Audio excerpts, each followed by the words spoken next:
All right, AP scholars, we're taking a look now at the CodingBat question divides self. I screwed this one up too, so if you did too, I don't blame you. I'll just explain what the question is in case that's what your problem is, because reading these is its own challenge. And then we'll take a look at the answer, and I'm going to highlight what I made my mistake in. It might be what you're making your mistake as well. So to start off with, we're taking a look at a number. So here's an example of us calling the divide self method. We send a number like 128. So it's going to return true if 128 is divisible by 8, 2, and 1. So that's basically what the question is asking you to do. It talks about how you can't divide by 0 because it's undefined. So any number with any parameter that is sent to us that has a 0 in it, such as 120, will just automatically return false. It doesn't need to check the rest of it. Okay, so that's the idea, and they give us some hints. They talk about how you can use the modulus operator to get the rightmost digit and the division operator to discard the rightmost digit. So you gotta do this recursively, or you could do this in some kind of a loop. I would recommend a loop since this year we're not going to be tested on recursion. So we're going to basically have a loop where we're going to take this number and check if this number modulus 10 is a divisor of the number, and then we're going to divide it by 10 to cut it down so we can look at then this number and find the 2, and we'll cut it down, and then we'll look at this number, and so on. And eventually, once this number we divide it gets to 0, then we're good to go to say, you know, it's true. And if we ever find a number that isn't divisible, any of these digits that isn't divisible into this main number, then we can immediately return false. So, I don't know, did that help? If it did, then you just go and write that question. If you'd like to look at the answer, though, come along. I'll scroll down.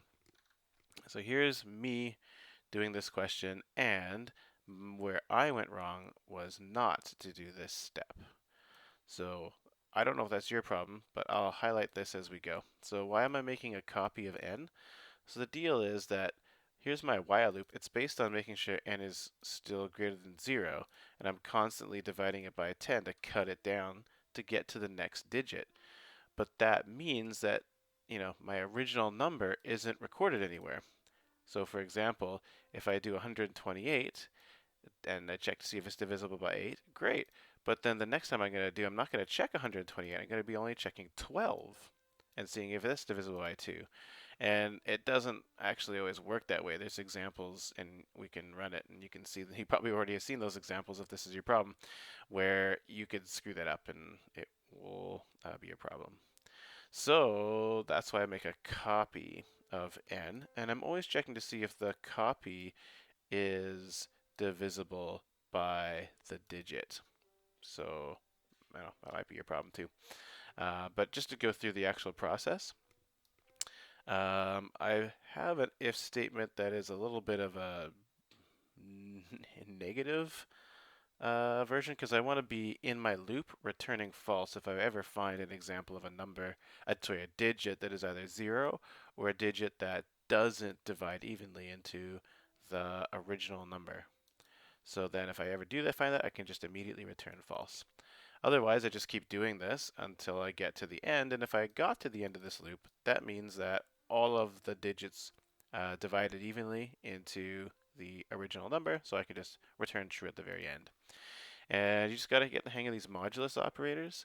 So here I'm just checking this modulus 10, and modulus 10 divides n by 10 and gets the remainder, not the quotient. So I'm just checking to see if the remainder, which is going to be, this digit, if that equals 0. If it does, well, you can't divide by 0, so poof, I, I return false. Or I also could check to see if I can, if there's a remainder when I do this division. So that works out nicely.